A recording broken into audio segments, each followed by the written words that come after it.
Bonjour chers téléspectateurs de la Woman First TV, bienvenue dans votre émission Conversation.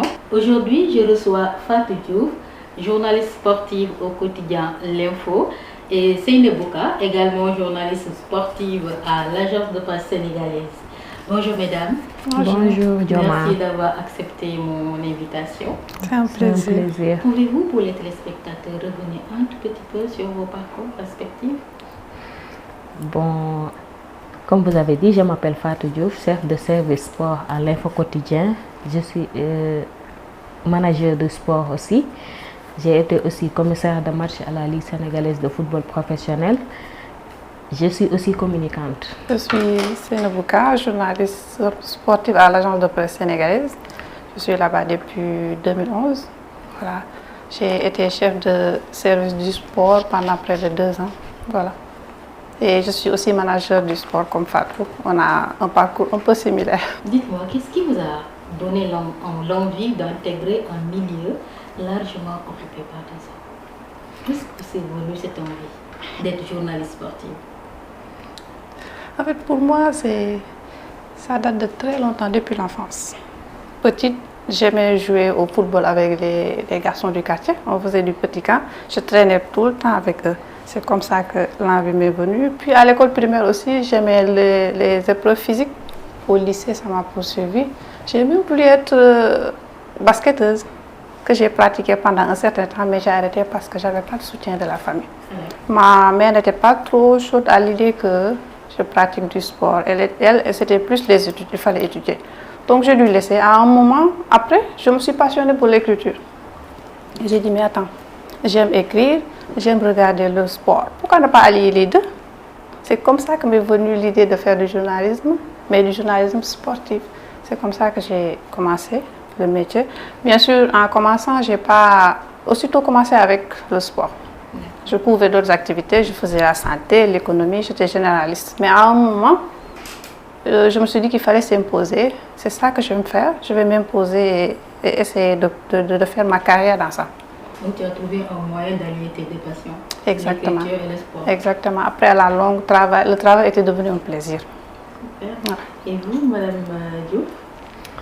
Bon, moi je suis passionnée du sport. Je l'ai pratiqué aussi. Je le faisais à la maison avec mes frères d'abord, avant l'école. Mais comme j'étais asthmatique, j'ai abandonné très tôt parce que faire du sport ne rime pas beaucoup avec asthmatique, même si parfois c'est thérapeutique. Donc j'ai arrêté, j'étais passionnée. Je suis toujours passionnée du sport et de journalisme. Au début, après le bac, j'ai fait des études de droit, un peu de droit, mais comme il y a ma passion qui se réveillait de plus en plus, j'ai arrêté. J'ai quitté la faculté de sciences juridiques à l'université Cheikh Anta Diop. J'ai fait le concours du CESTI, mais comme je n'étais pas retenue, je me suis dit non, je ne vais pas abandonner. Voilà, j'ai cherché une école de formation à l'Institut supérieur de communication où j'ai eu ma licence en 2012. Donc c'est comme ça, comme je suis passionnée du sport. Et dès mon premier stage en 2009, en première année, j'ai intégré la grande rédaction du Soleil. Oui, où j'ai fait mon premier stage avec l'humble et, comme je l'appelle toujours, le big boss, Babacar Khalifa Ndiaye, qui est le premier à m'avoir donné la plume. Et déjà, depuis le Soleil, c'était le sport ou bien? Oui, parce qu'il y avait un quotidien au temps qui s'appelait Soleil des sports. Donc c'était typiquement un quotidien sportif. J'ai intégré cette rédaction-là avec les Babacar Khalifa Ndiaye, Amadou Maguette Ndao, Oman Ndiaye et Absandong aussi, Wahani Johnson. Donc on a commencé ce quotidien. J'ai fait le Soleil pendant 1 an, mais comme je ne pouvais pas allier sport, stage et études, donc j'ai abandonné le stage pour aller continuer mon étude parce que mon papa m'a dit que demain, quand on dit qui est diplômé, voilà, c'est ça. Donc il faut terminer tes études et c'est comme ça que j'ai abandonné le stage pour aller terminer mes études. Mais depuis 2009, je suis journaliste sportif. Je suis dans ce milieu. Je suis admirative. Mais dites-moi, quels ont été vos premiers pas Et voilà les premières difficultés que vous avez rencontrées dans ce milieu-là. Je suppose que ça ne devait pas être facile en tant que femme, dans un milieu où vous devez être entourée d'hommes. Pouvez-vous revenir sur vos premiers pas, s'il vous plaît? Oui, effectivement. En fait, moi, j'ai commencé à Sentinelle, le journal Sentinelle. Je pense que ça n'existe plus. J'ai commencé là-bas. Donc là-bas, à mes débuts, je faisais du sport. Il n'y avait personne qui gérait le sport. J'ai dit pourquoi ne pas aller le faire. Mais c'était très difficile parce qu'il n'y avait pas de moyens. Donc on était obligés, moi j'étais obligée de sortir mon argent pour prendre les Niaganya et les cars rapides pour aller au stade. Tu sais, avec les championnats, les matchs se terminaient des fois très tard, 21h. Tu retournes à la rédaction, tu étais obligé d'écrire le papier. Tu termines vers 23h, il fallait te débrouiller toute seule pour rentrer. Ça, c'était à mes débuts, donc j'étais assez jeune. Il y avait l'insécurité. C'était dangereux, mais c'était des risques qu'on prenait parce qu'on aimait ce qu'on faisait et on voulait gagner en expérience, on voulait progresser dans ça. Et souvent, en fait, c'était ça au début, c'était compliqué à ce niveau. Mais en tant que femme, est-ce que vous avez eu à subir quelques injustices ou bien vivre une difficulté qui viendrait du fait que vous êtes femme dans un milieu? Au début ou dans toute ma carrière? Au début ou dans toute ma carrière? Dans toute ma carrière, juste au début, les premiers pas. Oui, en fait, c'était peut-être ça, c'était le fait de ne pas de ne pas avoir cette sécurité.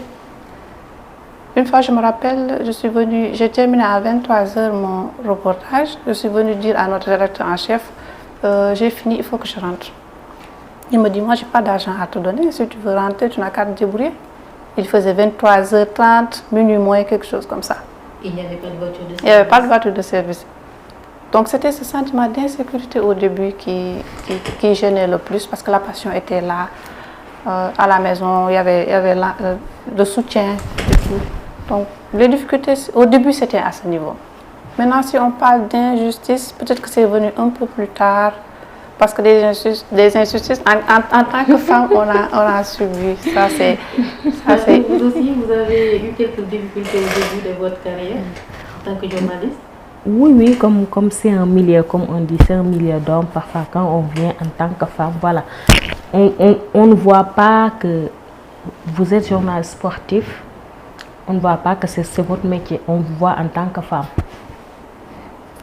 Voilà. Mais ce qui veut dire qu'on voit que vous êtes femme. Voilà, c'est pas, on ne voit pas la personnalité du journaliste qui est venu chercher de l'information pour aller traiter et diffuser. Non, on voit seulement la femme. Et quand on parle femme ici au Sénégal, vous m'excusez du terme, mais voilà, on pense tout d'abord au sexe. Il y a aussi quelque chose avec ce milieu. Quand tu es femme, moi je pense que les hommes jusqu'à présent, ils n'ont pas encore intégré dans leur tête qu'une femme est capable d'avoir des connaissances dans le sport. Voilà. D'en parler, de le commenter et d'être aussi compétent que. Oui. Dans la tête. Moi j'ai remarqué, quand tu es dans un groupe d'hommes, dès que la femme prend la parole pour parler de sport, il n'y a qu'une ou personne ne l'écoute. Qu'une personne qui l'écoute ou personne. Parce qu'on se dit, c'est psychologique chez eux. La femme, bon, elle ne maîtrise pas trop, elle est là, elle parle comme ça. Je pense que c'est des injustices et des stéréotypes, des préjugés qu'on nous colle constamment avec. Voilà. Oui. Et je pense que c'est contraignant.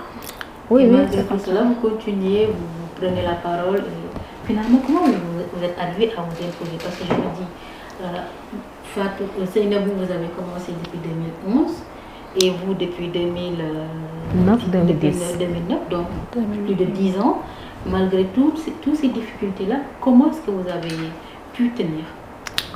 Bon, comme on dit, quand la passion est là, voilà, on est toujours motivé malgré les contraintes, malgré les stéréotypes. Voilà, on se dit que là, c'est un milieu, comme je dis, c'est notre métier. On est allé à l'école, on a fait la formation, voilà, on a fait les stages qu'il faut, on a été encadré par de grandes personnalités dans le milieu du sport, donc pourquoi pas ne pas venir s'imposer. C'est comme ça, et depuis lors, on essaie de trouver, voilà, de faire notre bonhomme de chemin. mine de rien, on a maximum 16 ans d'expérience. C'est pas... Voilà. Et puis dans la vie, il faut aussi se battre. C'est pas parce que c'est difficile qu'il faut abandonner. Quand on aime une chose, il faut se donner les moyens de réussir dans cette chose. Et c'est ce que nous faisons constamment. C'est ça. Et depuis avril 2021, je suis chef de service au sport, à l'info quotidien. Et j'essaie de, tant bien que mal, comme on dit, de m'imposer et de faire, comme on dit, de faire mes devoirs. Parce que je suis là pour gérer la page de sport.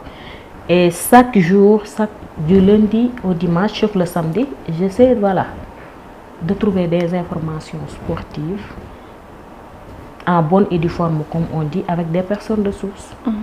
Et depuis lors, on essaie. Parfois, on dit que voilà, jigen le xam nga bàyyi ko non ñom gëmuñu dara ñom xam nga après dañuy bàyyi dañuy non.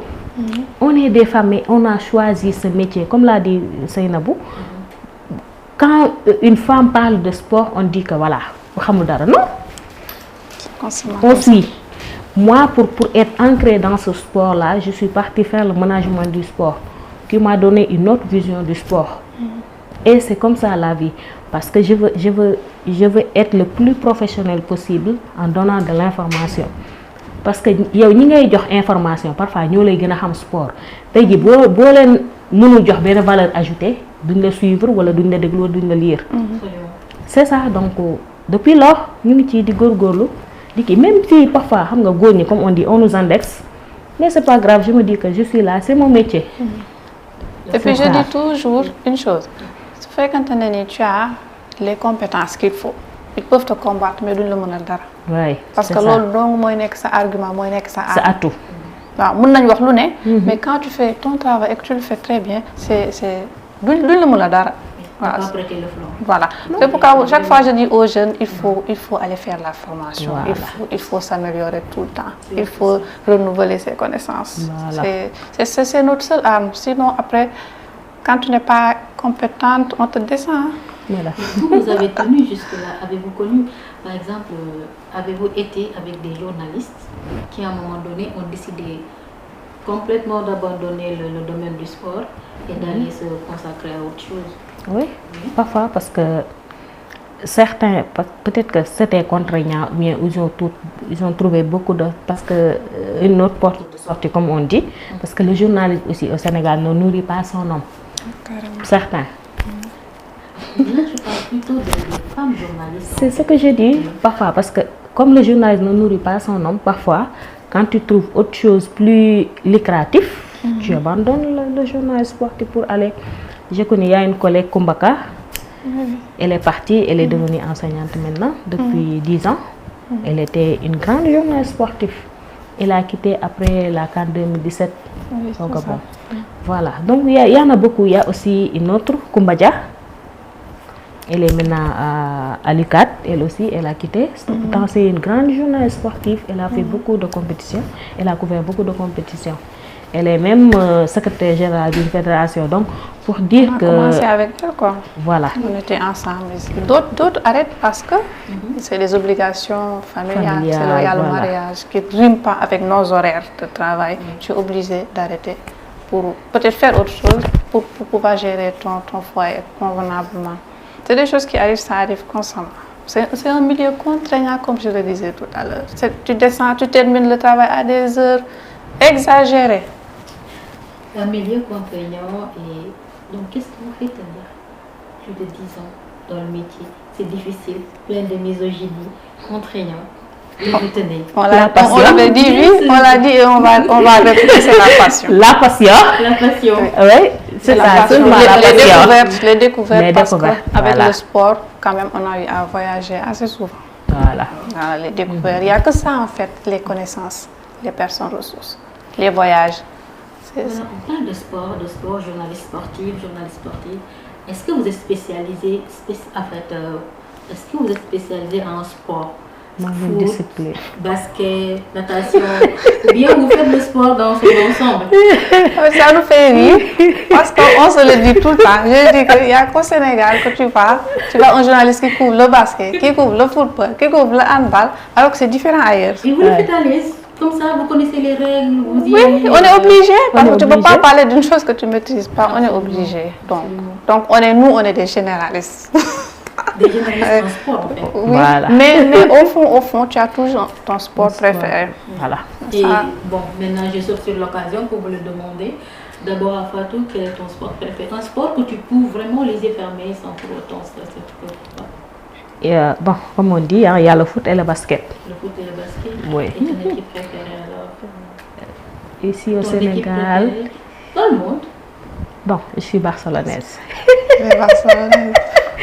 Je suis barcelonaise. Mais ici au Sénégal, mon club de cœur, c'est la Linguère de Saint-Louis, comme je suis Saint-Louisienne. En football. Oui. En football. Et vous Madame K? Oui, moi, c'est carrément le football. J'aime beaucoup le basket, D'accord. mais je suis beaucoup plus à l'aise avec. Mais c'est vrai Le que vous football. avez commencé avec le basket. Oui, j'ai commencé avec le basket. J'aime beaucoup le basket, mais mon dada, c'est le football. Voilà. Avec quelle équipe? Bah, moi, je n'ai qu'une seule équipe. Elle est C'est le Reds. Liverpool FC. Tout le monde connaît ça de moi. Voilà. Et c'est un immense joie pour moi que tu me poses cette question pour que j'ai l'occasion de parler de Liverpool. Ouais. D'accord. Je vais pas l'occasion de parler Beaucoup de Sénégalais ont été à un moment donné fans de Liverpool parce qu'il y a Sadio Mané qui était là-bas. J'espère que ce n'est pas votre cas ou bien ça a été le... Attends, je vais répondre à sa place. D'accord. Vas-y. C'est pas parce qu'elle supporte, elle supporte Liverpool parce que Sadio est là. Exactement. Elle a d'accord. supporté Liverpool depuis. Avant l'arrivée de Sadio. Avant l'arrivée de Sadio, elle a commencé à supporter Liverpool depuis les années 2000. Donc Wow. c'est pas parce que Sadio est là-bas. Avant, elle a joué. Voilà, c'est ça. Elle a commencé à supporter Liverpool avant l'arrivée de El Hadji Diouf, de Sadio ou autre. Donc parfois, beaucoup de Sénégalais aussi ont eu un penchant pour Liverpool parce que Sadio était là-bas. Oui.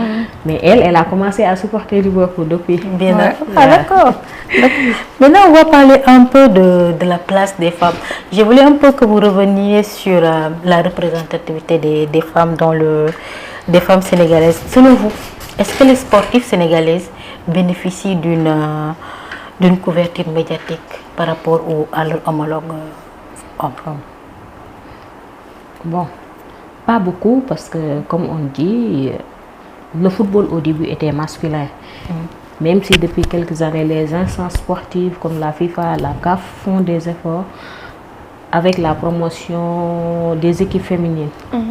Même avec la FIBA, les fédérations sportives font des efforts pour la promotion du sport féminin. Maintenant, est-ce que... Je dirais que les hommes ont beaucoup plus de notoriété que les femmes. Parce que parfois, comme on dit, les femmes sont stéréotypées. Parce que beaucoup de femmes qui pratiquent le sport sont indexées. Voilà, c'est ça. Mais pour la couverture, on fait des efforts maintenant. On fait des efforts parce qu'on commence à assimiler que la femme joue au football, la femme joue au basket, la femme pratique les arts martiaux et autres. Donc on couvre ces sports-là, on couvre.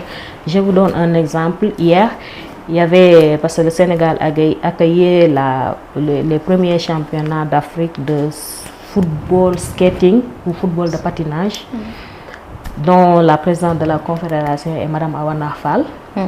Voilà, il y a une femme dans les équipes de football, c'est des équipes mixtes, il y a des hommes et des femmes. Et il y a une femme qui s'appelle Aminata Touré. Elle a tiré son épingle du jeu dans une équipe d'hommes. Elle a fait un bon match dans une équipe d'hommes avec les rollers. Mais est-ce qu'il y a eu des articles sur elle, un portrait, mettre la lumière sur elle? Voilà, donc je l'ai découvert hier. J'envisage de faire un portrait pour elle. Comme je l'ai découvert hier, je lui ai parlé, je lui ai dit que vous êtes brave dans un milieu. Elle m'a dit que je pratique ce sport depuis 2005, en étant trop jeune. Au début, ses parents étaient un peu réticents, mais au fur et à mesure, elle a eu leur soutien. Et maintenant, voilà, elle est dans l'équipe nationale du Sénégal. Elle a d'ailleurs participé. La capitaine, je pense. Oui, oui. Elle a déjà participé à une Coupe du Monde de football skating. C'est pour dire que, voilà, on commence à assimiler que la femme peut pratiquer n'importe quel sport. Et surtout faire des articles, les mettre au devant de la scène. Bien sûr. En tant que journaliste femme. Ça, c'est à nous de relever c'est à nous ce défi, voilà, de faire cette promotion. d'aider nos... C'est-à-dire, tout à Est-ce l'heure, que vous l'avez une fois essayé? Allez-y. oui, on a fait. Parce qu'en art, là, moi, je ne manque pas l'occasion de couvrir ces activités, de parler d'elles tout le temps. d'accord. Le sport féminin, on couvre ça. Il arrive qu'on fasse des articles sur ça pour aider. Et puis pour les compétitions aussi, de plus en plus, les femmes, on est là-bas, on est présente, on se bat pour aller, pour voyager et aller en compétition et couvrir les activités. Des fois, peut-être, ce n'est même pas la rédaction qui t'envoie. Mais tu te débrouilles par tes propres moyens pour y aller. Se débrouiller comment en fait? Oui, tu trouves le moyen d'acheter le billet. Ce que j'aimerais comprendre, c'est que si vous dites qu'on se débrouille pour y aller, c'est dû au fait que vous êtes une journaliste sportive ou que... Non, souvent c'est parce qu'il n'y a pas de moyens dans les rédactions. Le peu de moyens qu'il y a, on donne ça aux hommes. Quand il y a deux billets, on donne ça peut-être c'est lui le chef de service, on lui donne le billet. Toi, tu n'es que membre de la rédaction, de ce service. Donc toi, tu attends. Et c'est l'homme qui est privilégié. Oui, tu attends parce que c'est lui ton supérieur. Si lui, il n'a pas la modestie, peut-être la simplicité de non, j'ai voyagé plusieurs fois, je vais laisser l'autre y partir. Et comment vous vous y prenez pour au moins faire partie d'une délégation, voyager pour aller participer à des compétitions, aller couvrir des compétitions? En fait, concrètement, parce que Seynabou a parlé de on se bat pour y aller. Concrètement, comment vous vous y prenez? Bon, parfois, peut-être, il y a, comme on dit, il y a des bienfaiteurs qui vous ont remarqué dans ce milieu de sport. Et comme parfois, il y a une compétition, ils vous contactent ou bien elles vous contactent pour dire « Ah, Fatou, yo, xana demo ci compétition. » Ah, monsieur le président ou monsieur le directeur, moi, j'ai pas, voilà. Il y a la rédaction, on n'a pas beaucoup de moyens. Et ils te donnent le billet. Des fois, c'est des invitations aussi. Voilà, c'est des invitations. Quand ils te donnent le billet, peut-être la rédaction va se débrouiller pour te donner la prise en charge. C'est comme ça. Tous ces problèmes. Est-ce que vous avez pensé à créer une association, je sais pas moi, un réseau pour au moins que vous puissiez parler d'une même voix, essayer de résoudre certains problèmes? Il y a l'Association nationale de la presse sportive, il y a l'NPS, qui aide beaucoup les journalistes sportifs. Parce que depuis l'arrivée de Ablaye Thiam, comme je dis, il a essayé comme de mettre en valeur, de mettre en exergue les femmes. Donc à chaque compétition, il donne 2 à 3 billets à des journalistes femmes pour aller couvrir la compétition. Et ça, il l'a instauré depuis 2017. Et beaucoup de femmes ont voyagé avec cette aide-là. Il te donne le billet et la prise en charge pour aller couvrir cette compétition. Il l'a fait depuis. Beaucoup de femmes ont voyagé avec l'ANPS. Même si parfois, comme je dis, il y a manque de moyens, il trouve toujours, parce qu'on lui a dit, ah, président, on ne peut pas avoir un contingent d'hommes et il n'y a pas de femmes. Et depuis lors, il y a maximum 2 à 3 femmes, qui, que ce soit la CAN, l'Afrobasket, la Coupe du Monde, il essaie à chaque fois voilà, de trouver des billets. L'ANPS est quand même très bien organisée, c'est une structure très bien organisée qui aide beaucoup, qui participe à la promotion de la femme journaliste sportive. Il y avait une association il y a quelques années où il y avait exclusivement que des femmes. L'UFRESA, l'Union des femmes reporters. Oui, dont on était membre. On était membre dedans, il y avait ça. Mais maintenant, après, à un moment, c'est ça qui a fusionné, on a intégré ça au niveau de la presse. À l'ANPS, il y a une commission féminine, il y a une présidente. Donc les femmes sont bien représentées là-bas. C'est l'une des associations les plus organisées dans le journalisme. Voilà. Et on nous a dit ça de la sous-région. Oui, j'ai récemment voyagé et les gens en parlent. Votre association est bien organisée et tout. D'ailleurs, même c'est Soda qui est la présidente de la commission féminine, Soda Thiam. D'accord, peut-être que j'aurai l'occasion de l'inviter. Oui, vous ça pouvez. serait bien qu'elle vienne ici. Aussi son expérience elle aussi. C'est notre, comment on dit, c'est la journaliste la plus titrée. Titrée, oui.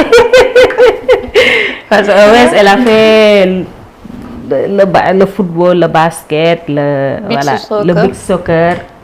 Oui, elle a remporté beaucoup de trophées avec l'équipe nationale de beach soccer. Parce qu'elle est l'une des rares femmes qui couvre les compétitions de beach soccer. Elle a été même à la Coupe du Monde aux îles Seychelles. En fait, mesdames, j'aimerais qu'on revienne un peu sur quelque chose de, je peux dire, plus personnel. Avez-vous une fois, j'aimerais juste un témoignage, parce perspective sur, je sais pas, une injustice, quelque chose, ou bien juste une situation que vous avez vécue dans ce milieu-là qui est due à votre statut de femme. Quelque chose qui vous a marqué. Bon, il y a un jour, avec l'ouverture de l'arène nationale, comme là, il devait quitter Demba Diop pour aller du côté de l'arène, et avec l'insécurité, un jour, mon boss m'a dit que Fatou, tu dois couvrir la lutte. Tu dois aller à l'arène nationale. C'était un combat entre Gris 2 et j'ai oublié son adversaire. Je lui ai dit, mon boss était là, le dur pub était aussi là. Mais je lui ai dit, ah, Manda Deoma. Il m'a dit, ah, j'ai dit, ah, d'accord. C'était le mercredi, jeudi, il me rappelle. Je lui ai dit, ah, d'accord, Deoma. Le vendredi, il me le rappelle. Et mon dur pub m'a dit, Fatou, pourquoi vous godez? Il y a trop d'insécurité. En plus, il ne te donne pas les moyens de transport qu'il faut. Parce que pour quitter la Médina pour aller à l'arène, il faut au moins minimum 3 000 ou 4 000 francs. Pour le taxi, aller-retour, ça doit te revenir à 8 000. Donc, comme les moyens ne suivaient pas, j'ai dit que non, je ne vais pas, je vais pas risquer ma vie pour le journal. Donc, ça a dérangé mon boss. Et voilà, il m'a mis au frigo pendant 1 an. Comme ça? Oui. Parce que vous sentez que vous ne serez pas en sécurité à Pékin, dans un combat de lutte, et comme ça, sans appel, vous pouvez... Oui, en sécurité, et il m'a mis au frigo. Ben, comme on dit, comme elle a dit Nabou, on n'a pas que fait le sport. On couvrait, à nos débuts, on couvrait société, culture, économie, politique et tout. On est un peu transversal, donc tu écris dans autre chose. Mais comme je dis, la passion, au fil du temps, voilà, il a compris. Voilà. On revient à nos premiers amours. Voilà, c'est ça. Il est revenu. Voilà, il est revenu sur sa décision. Parfois, il y a ces trucs, quoi. Parce que le milieu de la lutte aussi, c'est un milieu un peu... Il n'y a pas trop de sécurité. On a eu à couvrir la lutte, hein. On a couvert la lutte partout. À Demba Diop. Je vous donne une anecdote. J'ai couvert Open Press de Siteu à ses débuts. Ça se passait sur l'autoroute à péage là, à hauteur de Thiaroye. Il y a un grand terrain qui se trouve là-bas. C'était là-bas. Et après l'Open Press, voilà, les gens, les supports étaient, voilà, comme on dit, ils étaient au 7e ciel. Parce qu'ils n'étaient pas lucides. La majeure partie d'entre eux n'étaient pas lucides. Donc, après l'Open Press, c'était des agressions, des vols à l'arraché. Donc, moi et ma consoeur, on a escaladé l'autoroute. On s'est retrouvés sur l'autoroute à péage même. Sur l'autoroute pour échapper, voilà, à cette insécurité-là. Et il y a un bienfaiteur, un gars qui est venu, il a dit, il voulait des défis sur l'autoroute. Ñu ne ko fii de Open Press Siteu moo fi amoon affaire mu ne non yéen jigéen lu ngeen def mun ko on fait notre boulot mu ne notre boulot ba rey seen bopp affaire yooyu noonu y en a beaucoup. Dans tout ce que vous racontez, moi, c'est la question qui me vient à l'esprit, mais il n'y a pas de politique de sécurité pour les journalistes femmes qui vont couvrir je sais pas moi, des événements locaux. Mais si tu acceptes ça, quand tu parles de politique pour les femmes, il faut surtout pas accepter ça. Voilà, c'est ça. Mais non, attends, comme on dit, hein, peut-être la sécurité, assurer la sécurité la police ne peut pas assurer la sécurité de chacun d'entre eux. Vos rédactions, vous allez être avec votre chauffeur. Oui, mais parfois le chauffeur n'a pas, comment dirais n'a pas accès au stade. Par exemple, parfois il n'a pas accès au stade. S'il n'a pas de ticket de billet ou d'accréditation, il n'a pas accéder au stade. Et puis c'est pas toutes les rédactions qui ont des chauffeurs. Voilà, aussi. qui ont des chauffeurs ou qui ont des voitures de service. Donc, non, c'est des cas, c'est pas tout le temps le cas, mais c'est des cas. Par exemple, c'est la lutte sénégalaise qui est comme ça. C'est gangréné par des scènes de violence. Mais au début, ici au stade de même il y avait de la violence, mais c'était pas aussi récurrent que ça. Donc, moi, je couvrais la lutte à mes débuts aussi. Mais quand les choses ont changé, j'ai dit non, j'arrête. J'ai systématiquement refusé d'aller couvrir. Je ne le fais pas. L'arène, je suis retrouvée avec le tournoi de la CEDEAO que le Sénégal a accueilli en 2022, je pense. Mais sinon, je couvre les combats de lutte. Moi, Fatou, j'ai dit que je ne vais plus couvrir à cause que... Non, juste prendre ses responsabilités et dire non. À un moment, il faut dire non. Même si tu es avec le chauffeur, parce qu'il y a des vols à l'arraché, voilà, ouvre les voitures. Voilà, c'est ça. Donc, on est obligé de prendre un peu de recul. Parlons maintenant de quelque chose de plus gai. Là, lorsque j'ai demandé des témoignages et autres, Fatou m'a parlé d'une situation, Seynabou plutôt m'a parlé d'une situation qui me touche particulièrement, et vous aussi. Mais là, parlons quelque chose de plus gai. Une situation qui vous a marqué en tant que journaliste. Moi, à mes débuts. La première fois que je suis allée au stade pour couvrir un match, c'est drôle quand même. Un match de football, j'étais là, c'était le Sénégal. Je regarde le match. Le Sénégal venait de marquer un but, j'étais là à attendre le ralenti. Je dis, c'est quand est-ce qu'on va... il faut que je revoie les images, c'est quand est-ce que je vais revoir le but. J'étais là, oubliant que moi j'étais au stade. Wow. C'était en direct, quoi, pour moi, j'étais devant ma télé. Non, pour moi, j'étais devant ma télé. Il fallait que je revoie le but. J'ai oublié que j'étais au stade. C'était mes débuts. Je pense que c'était la première fois que j'allais au stade. Voilà. C'est une anecdote. Oui. Ça m'a fait trop rire après avec le recul et autres. Avez-vous pensé écrire un livre un peu sur votre parcours? Je reviendrai avec vous. Mais avez-vous pensé écrire un livre? Parce que pour moi, cette anecdote-là mériterait de figurer dans un livre sur Pourquoi pas? moi en tant que femme journaliste sportive dans un milieu d'hommes. J'y pense parce que moi, comme je t'ai dit au début, j'étais passionnée par l'écriture. J'ai toujours aimé écrire. Il m'arrive souvent. J'écris beaucoup.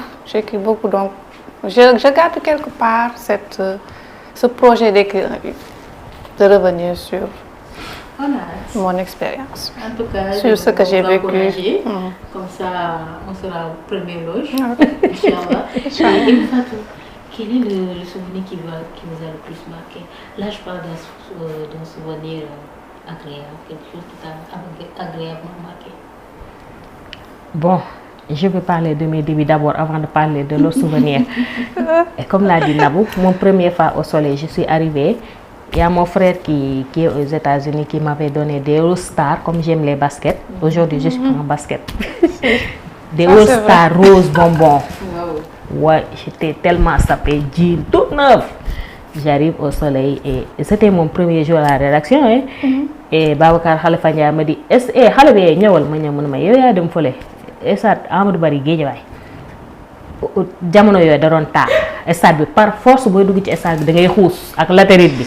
ba léegi de changé wu. Voilà mais léegi tànn na parce que pavé nañ ko. Je suis venue, j'ai dit il me dit waaw. J'étais tellement excitée d'aller au stade. Mais même si je... Vous n'étiez jamais parti là-bas? Si, je faisais, mais comme c'était mon premier jour, je me suis dit dans ma tête, aujourd'hui je vais produire un article. Voilà, c'est ça, j'étais tellement excitée. Donc on est parti au stade, arrivé devant la porte. C'était tellement inondé. Mamadou Maguette me dit, Fatou, regarde ça tout, adja ça tout bien. J'étais des pauvres au stade. Avec Bidlaï, Dalé, nous me consommé. J'ai fait comment? Me rousse. Rousse bi sama xol bi rose bonbon bi est finalement devenu marron tabac. C'est clair. Dugg ci stade bi tak j'ai commencé à écrire comme Nabou a dit. Arbitre siffle, j'ai dit l'arbitre a sifflé. Arrivé à la rédaction, j'ai rendu un article de 30 000 signes. Donc Khalifa me dit ouais, Fatou c'est quoi ça? J'ai dit c'est le match. Il me dit match. Ay arbitre sifflé ñu lolu su yoon. Lan mo xew ci match bi ñaata bi mo fa am? J'ai dit d'accord. Il était 22h.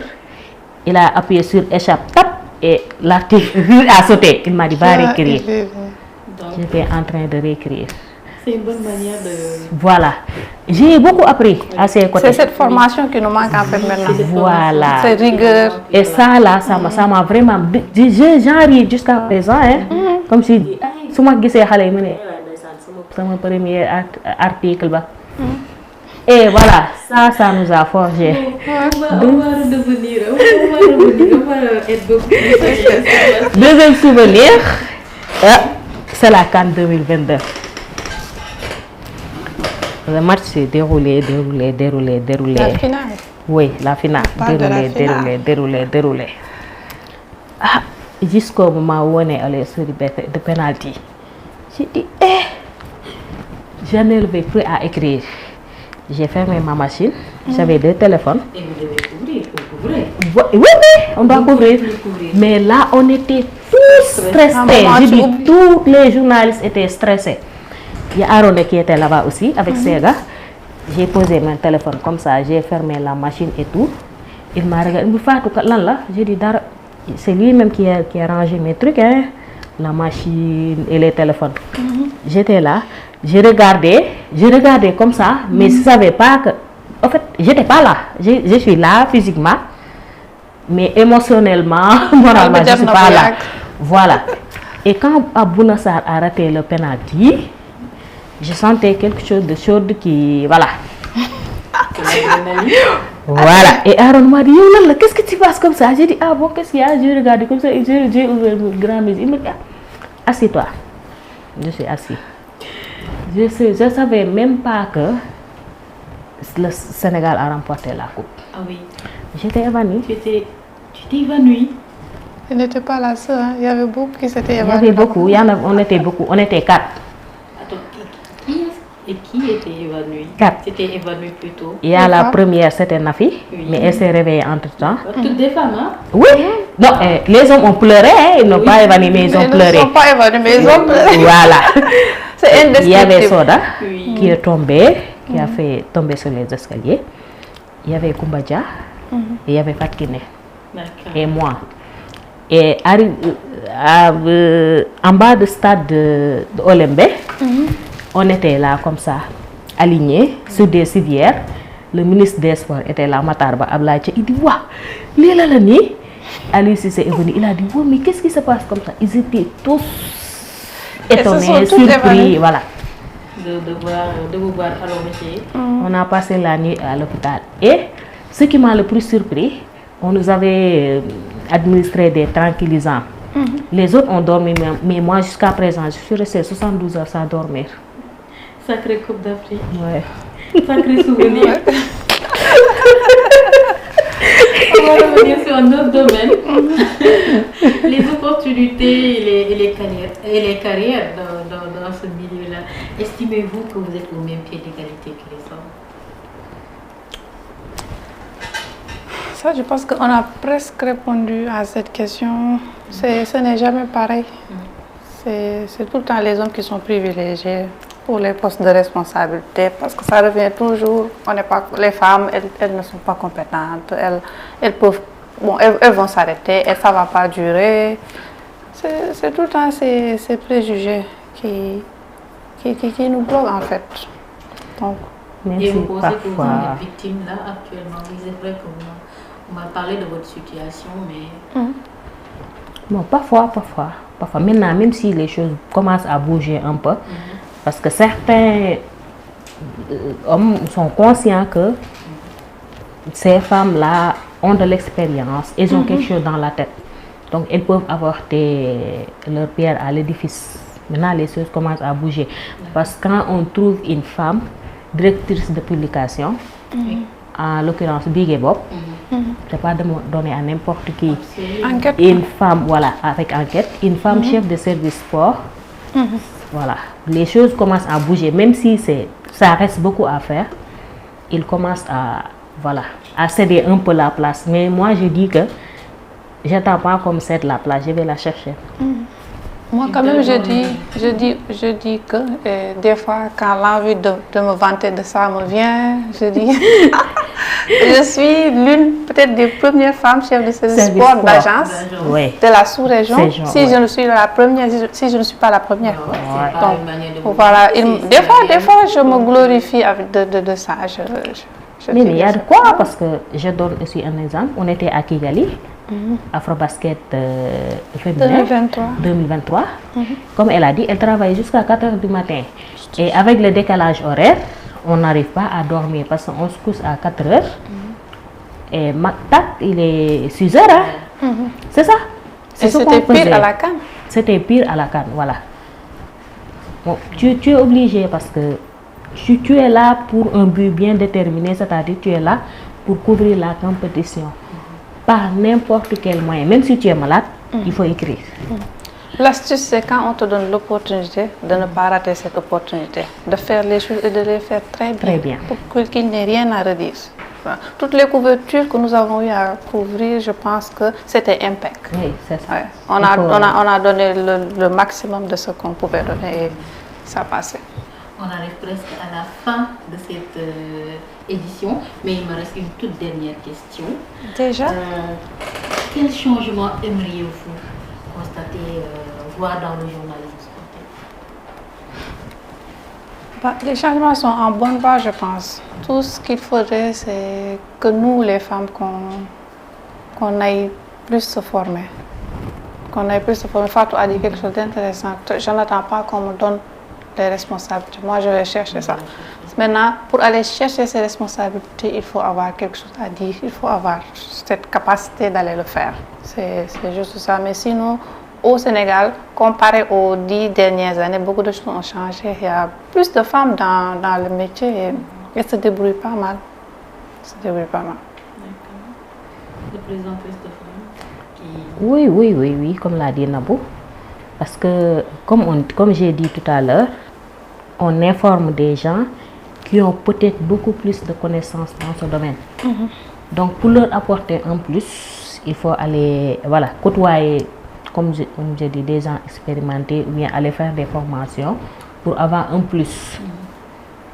Parce que c'est ce plus-là, ce dont ils ont besoin. Donc, si vous avez si compte rendu ou les gens non, parfois ça fait défaut. Donc, dem jangiwaat, voilà, dem wutiwaat xam-xam bi di côtoyer di laajte aussi. Man j'aime beaucoup demander. T'es curieuse? Non, je demande aux techniques, aux entraîneurs, aux joueurs parce que ñom ñoy les acteurs. Ñom ñoo la mëna wax. Ça c'est important. Bu ragal la laajte man ragaluma laajte.